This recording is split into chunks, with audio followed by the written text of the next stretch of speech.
बच्चों, मैं प्रिया राठौर विथआउट ई फिर से आपका एक बार वेलकम करती हूँ हमारे बायो की कहानी में। और हम पढ़ने वाले हैं चैप्टर 5, जैसा कि हमने L1 पढ़ा था और शानदार तरीके से पढ़ा था माइक्रोस्कोप दिखाते हुए। आज भी कुछ हम ऐसा ही करने वाले हैं, तो शुरू करते हैं आज का L2। आई होप आपको मज़ा आ रहा होगा बायो पढ़ने में। तो आज का हमारा जो लेक्चर है वही L2 है।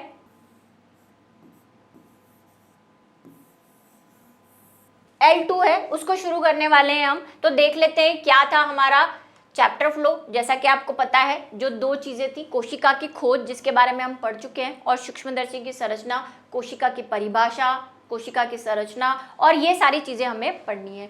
तो आज जो हम दूसरा टॉपिक पढ़ने वाले हैं वो है कोशिका की खोज, क्योंकि वो अभी अधूरी ही है, और साथ में हम देखेंगे कोशिका की परिभाषा भी। ठीक है, तो चलिए शुरू करते हैं आज का। तो कोशिका का सबसे पहले पता, जो कि हम पिछले वीडियो लेक्चर में पढ़ के आए हैं, कि रॉबर्ट हुक ने 1665 में लगाया था। उसने कोशिका को कार्क की पतली काट और सूक्ष्मदर्शी की सहायता से देखा था। ये कहानी हमने पढ़ी थी। और मैंने आपसे कहा था कि सूक्ष्मदर्शी के बारे में सिर्फ इतना ही नहीं है, और भी कुछ है। तो उसके बाद ल्यूवेनहॉक, मैंने आपसे नाम लिया था कि द विंसी या रॉबर्ट हुक नहीं थे, ल्यूवेनहॉक भी थे। उन्होंने सबसे पहले उन्नत सूक्ष्मदर्शी, जो कि 4 गुना रॉबर्ट हुक ने बढ़ा दी थी उसकी कैपेसिटी, क्योंकि रॉबर्ट हुक ने कब कर लिया था? 1665 में। उसके बाद ल्यूवेनहॉक ने क्या किया, इन्होंने बोला कि कोई प्रकोष्ठ नाम की चीज मुझे मिली है, तो ल्यूवेनहॉक भी उसी पर लग गए और सूक्ष्मदर्शी की जो उन्होंने 4 गुना कर दी थी उसकी सहायता से उन्होंने देखा कि तालाब के जल में स्वतंत्र रूप से जीवित कोशिकाओं का पता लगाया। जीवित मतलब, क्योंकि आपने जो कॉर्क देखा था, ये कॉर्क है ना, ऐसा मान लीजिए कॉर्क देखा था, अलग अलग शेप के होते थे ढक्कन। तो कॉर्क देखा था, वो तो क्या था? मृत पादप था, पौधे का मृत भाग था, उसमें उन्होंने प्रकोष्ठ देखे थे। तो उन्होंने बोला कि अगर ये पौधा मरा हुआ है और इसमें ये प्रकोष्ठ दिख रहे हैं, तो जिंदा में भी कुछ ना कुछ तो दिख ही रहा होगा। तो उन्होंने एक तालाब में पहुंच गए और क्या किया, तालाब में जाके उन्होंने देखा कि कुछ जीव थे, मतलब छोटे छोटे, सूक्ष्मदर्शी में कुछ ऐसे जीव थे जो ऐसे उनको चलते हुए दिखाई दिए, बहुत बारीक, ऐसे नग्न आंखों से। नग्न का मतलब बिना किसी माइक्रोस्कोप को लगाए या मैग्नीफाइंग ग्लास को लगाए, जो आंखें हम नॉर्मल आंखों से देखते हैं, उन आंखों से नहीं दिख रहे थे। और उस पानी को जैसे ही माइक्रोस्कोप में रखा तो उन्होंने देखा कि वहां पे तो छोटे छोटे जीवित जीव हैं जो हमें आंखों से नहीं दिखाई दे रहे थे। फिर उसके बाद रॉबर्ट ब्राउन ने 1835 में क्या किया, कोशिका में केंद्रक का पता लगाया कि ये जो प्रकोष्ठ की बात वो कर रहे हैं, ये जो प्रकोष्ठ है, उसको उन्होंने नाम तो दे दिया कि ये क्या है, सेल है, कोशिका है। लेकिन इन कोशिकाओं में एक बीच में एक चीज भी थी जिसका उन्होंने नाम क्या दिया, केंद्रक, कि ऐसा कुछ होता है बीच में। फिर J.E. पुरकिंजे या पुरोकंज, क्योंकि इंग्लिश में पुरकिंजे लिखा हुआ है, हम हिंदी में उसको पुरकंज कह देते हैं, ने 1839, मतलब इन्हीं के देखिए कुछ सालों बाद, कोशिका में स्थित तरल जैविक पदार्थ को जीव द्रव्य कहा गया। तो इन्होंने बताया कि जो प्रकोष्ठ देखे थे ऐसे ऐसे, अब ये प्रकोष्ठ जो है हर जीव में अलग अलग मिलेंगे, अभी हम पढ़ेंगे कोशिका के बारे में।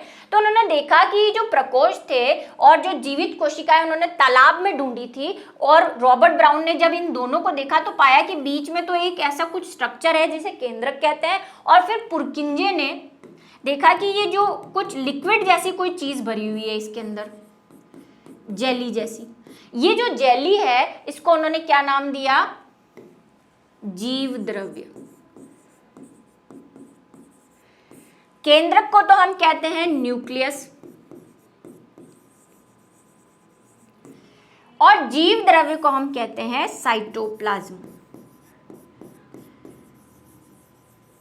ठीक है, ये इन्होंने इतनी बात कही तो लोगों की क्यूरियोसिटी और जागी, आपकी भी जागी होगी। आप बोलेंगे कि ये क्या प्रकोष्ठ है, ये क्या कोशिकाएं हैं और ये कैसी दिखती है।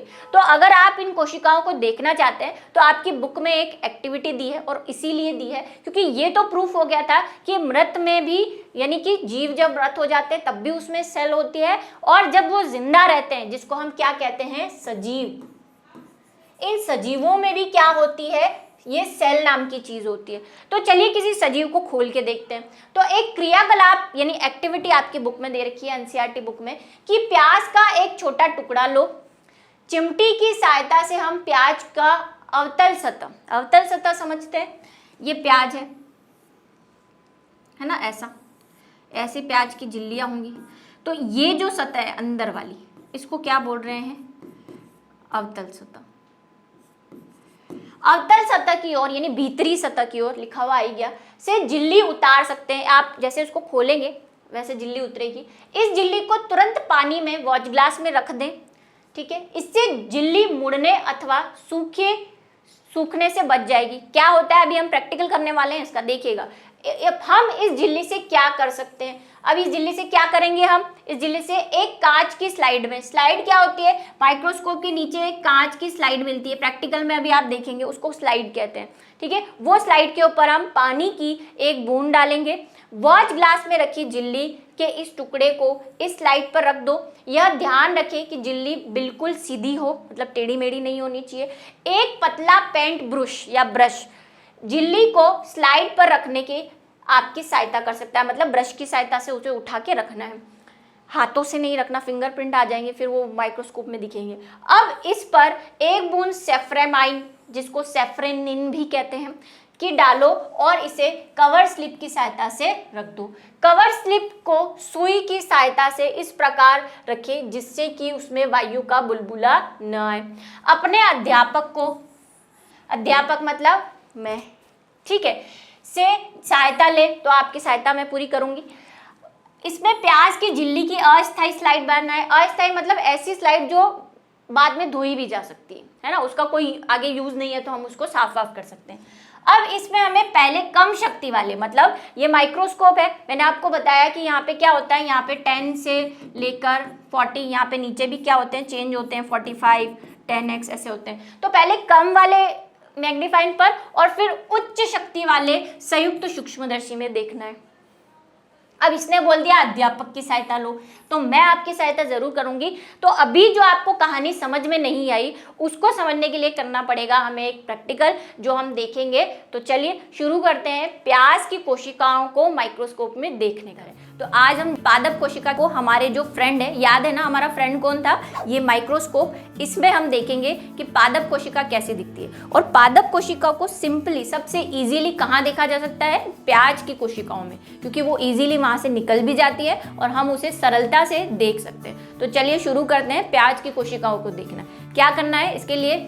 ऑब्वियसली प्याज लाना पड़ेगा, ठीक है। तो प्याज तो मैं ले आई हूँ, वैसे प्याज बहुत महंगे हैं तो छोटा सा ही ला पाई हूँ मैं।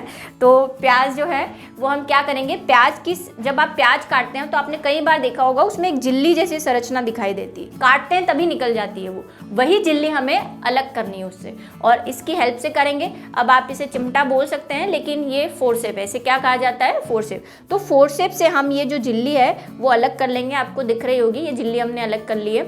इसे क्या करना है हमें? वही स्टेनिंग करनी है, यानी अभिरंजित करना है। कैसे अभिरंजित करना है? तो जंतु कोशिकाओं को अभिरंजित करने के लिए हमने मिथाइलिन ब्लू का यूज किया था, लेकिन पादप कोशिकाओं को अभिरंजित करने के लिए हम सेफ्रेनिन का यूज करते हैं। वो भी एक अभिरंजक या स्टेनर ही है, जो कुछ ऐसा दिखाई देता है,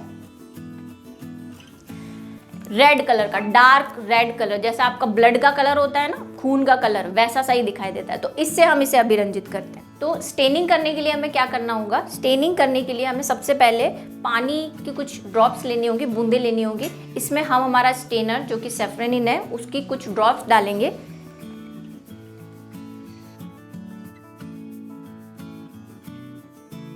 अब इसी स्टेनर में, अभिरंजक में, हमें हमारी कोशिकाएं डालनी है जो हमने अलग करके रखी हुई है।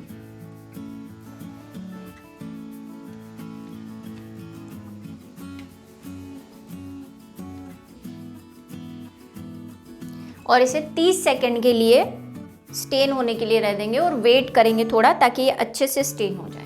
तो चलिए वेट करते हैं थोड़ा। अब हमारा जो प्याज की कोशिकाएं हैं वो अच्छे से अभिरंजित हो चुकी है। अब हमें एक स्लाइड लेनी है। स्लाइड देखिए आपने पहले भी, उस स्लाइड पे हम ग्लिसरीन की एक बूंद रखेंगे, एक ड्रॉप रखेंगे।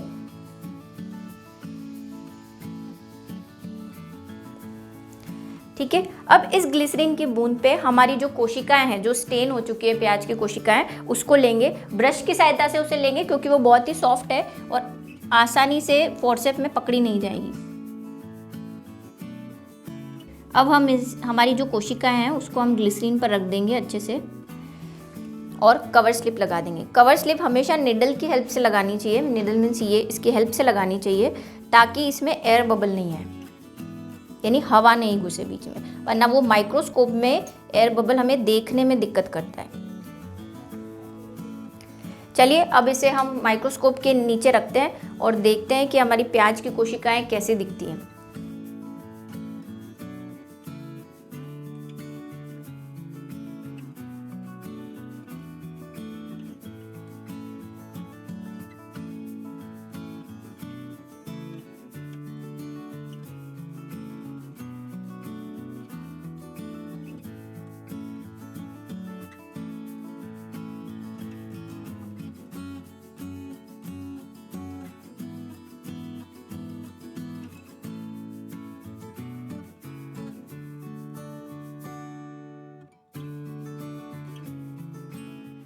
तो देखा आपने कितनी सुंदर सुंदर कोशिकाएं हमें दिखी।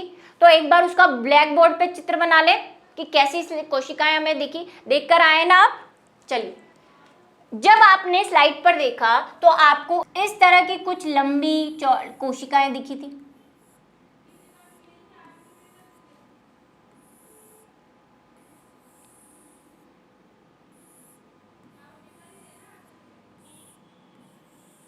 है ना। पहली वाली स्लाइड में जब हमने किस पे देखा इसको, 10x पे, मतलब कम पे, क्योंकि हमें पहले क्या बोला था, निम्न शक्ति पे देखनी है।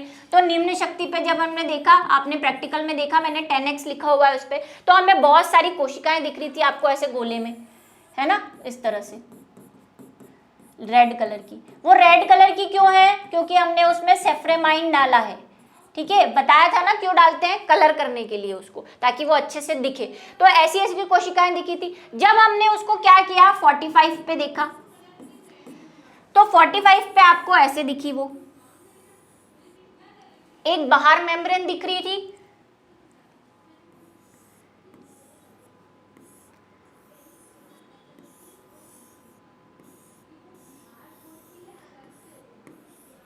एक बाहर मेम्ब्रेन दिख रही थी, जिसको हम क्या बोलते हैं, वो क्या होती है, कोशिका भित्ति होती है, जिसको हम सेल वॉल भी कहते हैं। ये क्या है, कोशिका भित्ति, हर कोशिका में, यानी कौन सी, किसकी देखी हमने, प्याज की देखी ना।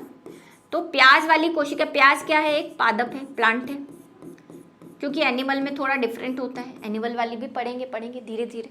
ठीक है, तो पादप वाली कोशिका में देखा हमने कि बाहर एक मेम्ब्रेन दिखी, उसको हम क्या बोलते हैं, कोशिका भित्ति। क्या है कोशिका भित्ति, कोशिका के बाहर एक बाहरी परत पाई जाती है जिसे कोशिका भित्ति कहते हैं। कोशिका में दो परतें होती है, एक बाहर वाली कोशिका भित्ति और एक अंदर होती है। दो दिख रही थी आपको माइक्रोस्कोप में 45x में, 10x में नहीं दिखी होगी, इस तरह से सब में दिखी थी। तो इस वाली कोशिका, इस वाली झिल्ली को हम बोलते हैं कोशिका झिल्ली। देखी थी, ठीक है। और ये कैसी थी, सब रेड थी, है ना। बीच में आपको कुछ ऐसा दिख रहा होगा, पिंक पिंक, छोटे छोटे, हो सकता है ऐसे कुछ और भी दिख रहे हो ऐसे। तो ये जो पिंक पिंक है, ये हमारा क्या है, जीव द्रव्य। अभी जो पुरकिंजे ने खोजा था, बताया था ना कि एक कोशिका में एक जेली समान संरचना होती है, वो जीव द्रव्य है। और रॉबर्ट ब्राउन ने जो खोजा था, वो ये कोशिका में, पादप कोशिका में भी होता है, जंतु कोशिका में भी होता है, दोनों की कोशिकाएं थोड़ी अलग अलग होती हैं। ये है हमारा केंद्रक। तो ये है हमारी कोशिका जो हमने प्याज में देखी। इसी तरह मैंने गाल की यानी जंतु कोशिकाएं भी दिखाई हैं, जिसका प्रैक्टिकल वीडियो मैंने डाला हुआ है हमारे लर्न एंड शेयर के ऐप पे। आप सर्च कीजिए, चिक सेल के नाम से डाला हुआ है, चिक सेल के नाम से डाला हुआ है, और आपको उसका वीडियो डिस्क्रिप्शन बॉक्स में भी मिल जाएगा। और ये वाला ऑनियन वाला तो आपने देख ही लिया, ऑनियन की कोशिकाएं। तो इस तरह की ये होती है कोशिकाएं जो हमें पढ़नी है, क्योंकि तीन संरचनाएं तो कोशिका झिल्ली, कोशिका भित्ति, जीव द्रव्य और केंद्रक हम देख चुके हैं। आगे का जो है वो हम आगे वाली क्लासेस में पढ़ेंगे। तो देखा आपने कितनी सुंदर होती हैं ये कोशिकाएं, और इसी के बारे में हमें पढ़ना है आगे वाले वीडियो लेक्चर में। कोशिका की संरचना मतलब केंद्रक के बारे में, कोशिका झिल्ली के बारे में, और भी बहुत सारी अच्छी अच्छी चीजें, लेकिन उसके लिए आपको इंतजार करना पड़ेगा अगले वीडियो लेक्चर का। तो इंतजार कीजिए क्योंकि कहानी अभी बाकी है।